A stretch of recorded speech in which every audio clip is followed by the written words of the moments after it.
प्रयागराज जिले का वो गांव गंगा के किनारे बसा हुआ था। मिट्टी की गंध, खेतों में झूमती फसलें, सुबह की धुंध और बैलों की घंटियों की आवाज, सब मिलकर एक अलग ही सुकून भरा माहौल बनाते थे।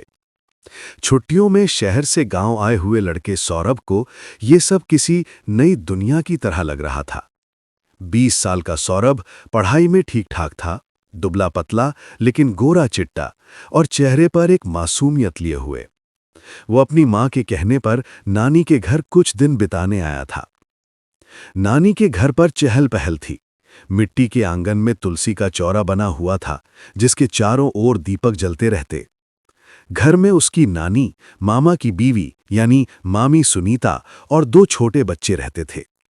मामा महीनों से दिल्ली में दिहाड़ी मजदूरी कर रहे थे, शायद अगले महीने लौटें। सुनीता लगभग 27 साल की औरत, गेहुआ रंग, भरे पूरे नैन नक्श और लंबी चोटी वाली। उसने लाल बॉर्डर वाली हल्की पीली सूती साड़ी पहन रखी थी। माथे पर छोटी सी बिंदी, पैरों में पायल और चेहरे पर हल्की सी थकान। उसके काम करने का ढंग देखने लायक था।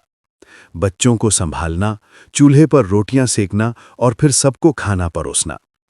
सौरभ ने पहली बार जब उसे देखा तो अजीब सा सन्नाटा उसके मन में उतर आया। सुनीता मुस्कुराकर बोली, अरे सौरभ बेटा, आ गए? कितने लंबे हो गए हो, अब तो बिल्कुल जवान लग रहे हो। सौरभ शर्मा गया और बोला, हाँ मामी, बहुत दिनों बाद आया हूं। मां ने भेजा कि छुट्टियों में नानी का हालचाल ले आऊं। उसकी आंखें बार बार मामी के चेहरे पर टिक जातीं। सुनीता का व्यक्तित्व ऐसा था कि कोई भी पहली नजर में खिंच जाए, लेकिन सौरभ खुद भी समझ नहीं पा रहा था कि उसे क्यों हर बार उसकी ओर देखने का मन कर रहा है। शाम को गांव के बच्चे जब गली में खेल रहे थे, सौरभ छत पर खड़ा होकर तालाब की ओर देख रहा था। तभी पीछे से आवाज आई, ये लो, तुम्हारे लिए दूध और कुछ पकौड़ी बनाई हैं। सौरभ पलटा तो सुनीता हाथ में थाली लिए खड़ी थी। हवा में सरसों के फूलों की खुशबू घुली थी और सौरभ के दिल की धड़कन अचानक तेज हो गई। उसने थाली लेते हुए धीरे से कहा, धन्यवाद मामी। सुनीता हंस दी, अरे सौरभ बेटा, इतना औपचारिक मत बनो, मैं तुम्हारी मामी हूं, पराया नहीं। उस पल सौरभ को एहसास हुआ कि उसके भीतर कुछ अजीब सा जन्म ले चुका है। एक ऐसा एहसास जो उसे डराता भी था और खींचता भी। गांव की सुबहें सौरभ के लिए बिल्कुल अलग थीं। शहर में हॉर्न और भागदौड़ सुनाई देती थी, पर यहां मुर्गे की बांग और गोबर से लीपे आंगन की गंध। नानी मंदिर में भजन करती, बच्चे गलियों में दौड़ते और सुनीता हर काम संभालते हुए भी किसी राज में डूबी लगती। सौरभ धीरे धीरे घर के कामों में हाथ बटाने लगा। कभी वो चारा काटने में मदद करता तो कभी तालाब से पानी भर लाता। सुनीता हर बार मुस्कुरा कर कहती, तुम मेहमान हो, इतना काम मत किया करो। लेकिन सौरभ के दिल को ये छोटे छोटे बहाने ही अच्छे लगते थे, जिनसे उसे मामी के पास रहने का मौका मिल जाता। एक दिन दोपहर में नानी सो गई थीं। बच्चे बाहर खेल रहे थे। सुनीता आंगन में कपड़े सुखा रही थी। धूप उसके गीले बालों पर पड़ रही थी और पानी की बूंदें चमक रही थीं। सौरभ पास आकर बोला, मामी, आपको पता है, मैं आपसे बातें करने का बहाना ढूंढता हूं। सुनीता चौंक गई, फिर हल्का सा हंसकर बोली, पगले, तुम मेरे भांजे हो, किसी और से क्यों नहीं बातें करते? सौरभ ने धीमे स्वर में कहा, क्योंकि आपके जैसी मुझे कोई समझता ही नहीं है। सुनीता ने उसकी आंखों में झांका, पर तुरंत नजरें झुका लीं। उसके दिल की दीवारों में कहीं हल्की दरार पड़ी थी, लेकिन वो उसे छिपाना चाहती थी। शाम को जब दोनों तालाब से लौट रहे थे, रास्ते में सरसों के खेत थे। पीले फूलों के बीच हवा बह रही थी। सौरभ ने एक फूल तोड़कर मामी को देते हुए कहा, ये आपके लिए। सुनीता ने फूल लिया तो सही, पर मुस्कुराने के साथ बोली, ये सब बच्चियों को अच्छा लगता है, मुझे नहीं। पर उसके चेहरे की लालिमा कुछ और ही कहानी कह रही थी। दोस्तों, अगर आपको ये कहानी अब तक दिलचस्प लग रही है तो चैनल को सब्सक्राइब करना मत भूलिएगा, ताकि अगला कहानी भी सबसे पहले आप तक पहुंचे। रात को सौरभ अपने बिस्तर पर लेटा करवटें बदल रहा था। उसकी आंखों में बार बार वही दृश्य तैर रहे थे। मामी की हंसी, उसके गीले बाल और सरसों के फूल को थामे उसके हाथ। उसे समझ आ गया था कि ये कोई साधारण अपनापन नहीं है, ये तो दिल की हलचल है। सुनीता भी अपने कमरे में बेचैन थी। वो जानती थी कि वो किसी खतरनाक राह पर बढ़ रही है, मगर सौरभ की आंखों में जो मासूम चाहत थी, वो उसे रोक भी नहीं पा रही थी। अब गांव की हवाएं मानो उनके बीच कोई गुप्त रिश्ता बुनने लगी थीं। गांव की दोपहरें हमेशा सुस्त और शांत होती थीं। नानी आराम से झपकी लेती, बच्चे खेतों के पास खेलते रहते और घर में एक अजीब सी खामोशी छा जाती। ऐसे ही एक दिन सौरभ ने हिम्मत जुटाई और धीरे से सुनीता के कमरे में चला गया। सुनीता खिड़की के पास बैठी बुनाई कर रही थी। धूप उसके चेहरे पर पड़ रही थी। सौरभ ने हल्के स्वर में कहा, मामी, अगर मैं आपसे कुछ कहूं तो आप बुरा तो नहीं मानेंगी? सुनीता ने बिना नजर उठाए जवाब दिया, जब से तुम गांव आए हो रोज नए सवाल लेकर आते हो, कहो क्या कहना है? सौरभ ने कांपती आवाज में कहा, मुझे आप अच्छी लगती हैं, बहुत ज्यादा। सुनीता का दिल धक से रह गया। उसने बुनाई का काम छोड़ दिया और सौरभ की तरफ देखा। उसकी आंखों में वही मासूमियत और चाहत थी। वो कुछ देर तक चुप रही, फिर बोली, तुम्हें पता है ना, मैं तुम्हारी मामी हूं, ये बातें ठीक नहीं हैं। सौरभ ने पास आकर कहा, दिल तो रिश्ते देखकर नहीं धड़कता मामी। सुनीता के चेहरे पर गुस्से और बेबसी की झलक थी, मगर भीतर कहीं वो खुद इस चाहत से हार रही थी। उसने सौरभ को कमरे से जाने को कहा, लेकिन उस रात वो देर तक खिड़की से बाहर ताकती रही। कुछ दिन बाद गांव के बाहर आम का बाग था। वहां बच्चे कम ही जाते थे। सौरभ ने बहाने से सुनीता को वहां बुलाया। मामी, चलो खेतों में देखते हैं, आम पकने लगे हैं। सुनीता पहले मना करती रही, मगर उसके मन का एक हिस्सा उसे रोक नहीं पाया। वो उसके साथ चली गई। बाग में पेड़ों के बीच जब दोनों अकेले हुए, सौरभ ने उसकी हथेली पकड़ ली। सुनीता ने हाथ छुड़ाने की कोशिश की, मगर आवाज में कोई सख्ती नहीं थी। ये गलत है सौरभ, वो बोली। गलत वही है जो दिल ना चाहे, सौरभ ने धीरे से जवाब दिया। पेड़ों की छांव में, हवा के झोंकों के बीच दोनों ने वो पहला राज साझा किया जो अब किसी से छुपा नहीं रह सकता था। गांव वाले अभी कुछ नहीं जानते थे। नानी और बच्चे अपनी दुनिया में खोए थे, मगर सुनीता और सौरभ अब अक्सर बहाने निकालकर अकेले मिलते। कभी तालाब के किनारे, कभी बाग में, कभी घर की छत पर जब सब सो जाते। सुनीता का दिल अब डर और चाहत के बीच झूल रहा था। वो जानती थी कि ये रिश्ता उजागर हुआ तो बर्बादी तय है, लेकिन जब भी वो सौरभ को देखती, उसकी आंखों में डूब जाती। गांव की जिंदगी सरल थी, मगर दीवारों के कान होते हैं। सौरभ और सुनीता की मुलाकातें भले छुपकर होती, पर कुछ बातें धीरे धीरे दूसरों की नजरों में आने लगीं। एक दिन पड़ोस की औरत शांति देवी ने देखा कि दोपहर के समय सौरभ और सुनीता बाग की तरफ जा रहे हैं। उसने सोचा, ये तो अजीब है, मामी भांजा अकेले क्यों जा रहे हैं? उसने किसी से कुछ कहा तो नहीं, मगर शक का बीज बो दिया। इधर सुनीता खुद भी बदल रही थी। पहले वो साड़ी हमेशा कसकर पहनती, पल्लू सिर पर रखती। अब अक्सर वो ढीली ढाली सूती साड़ी पहनती, बाल खुला छोड़ देती। उसकी आंखों में छुपी चमक सबको खटकने लगी। रात को जब नानी ने कैजुअली कहा, बहू, अब तुम पहले जैसी नहीं लगती, सब ठीक तो है? तो सुनीता घबरा गई और बोली, हाँ, सब ठीक है, आप बेवजह चिंता करती हैं।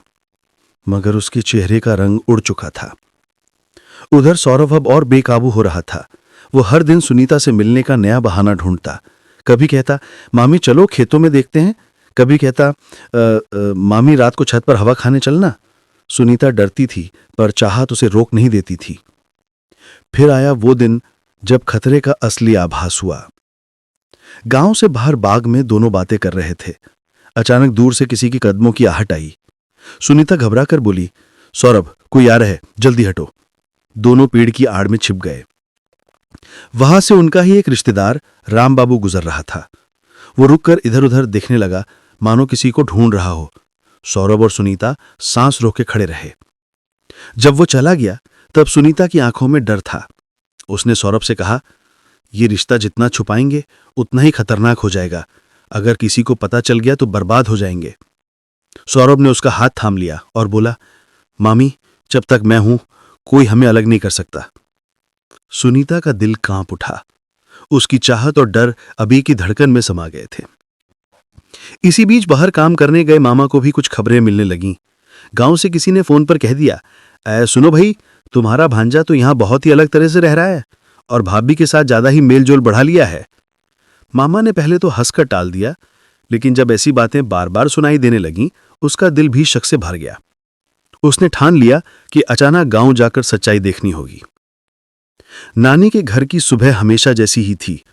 चूल्हे पर धुएं की खुशबू, आंगन में दाना चुगते मुर्गे और बच्चों की हंसी। लेकिन उस दिन घर का माहौल अचानक बदल गया। दरवाजे पर रिक्शे का शोर हुआ और मामा रमेश बिना किसी खबर दिए लौट आए।